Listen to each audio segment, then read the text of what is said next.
সম্প্রতি সময়ে কোটা সংস্কার আন্দোলন সহ বিভিন্ন ইস্যুতে দেশের জনপ্রিয় অভিনেতা মার্জুক রাসেলের নামে একটি ফেসবুক পেজ থেকে বিভিন্ন স্ট্যাটাস পোস্ট শেয়ার করা হচ্ছে, যেখানে সরকার বিরোধী উস্কানিমূলক কথাবার্তা বলা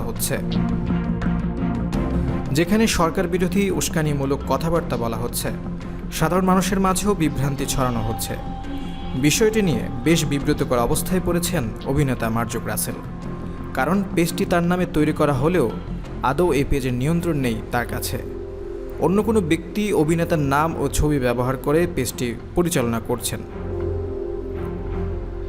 যে কারণে রোববার রাজধানীর ডিবি কার্যালয়ে অভিযোগ জানাতে হাজির হয়েছেন মার্জুক রাসেল। সেখানে ডিবি প্রধান হারুনুর রশিদের সঙ্গে দেখা করবেন তিনি। ডিবি কার্যালয়ে হাজির হয়ে গণমাধ্যমকে অভিনেতা বলেন, আমার নাম ও ছবি ব্যবহার করে একটি ভুয়া পেজ থেকে দীর্ঘদিন ধরে উস্কানিমূলক পোস্ট দেওয়া হচ্ছে, যেটার সঙ্গে আমার কোনো সম্পর্ক ও সম্পৃক্ততা নেই। বিষয়টি নিয়ে আমি বিব্রত হচ্ছি। যারা আমাকে চেনেন, বিশেষ করে আমার লেখালেখি, অভিনয়, জীবনযাপন সম্পর্কে ধারণা রাখেন, তারা জানেন এগুলো ফেক পেজ। মার্জুক রাসেল আরও বলেন, আজ হারুন স্যারের সঙ্গে দেখা করতে এসেছি।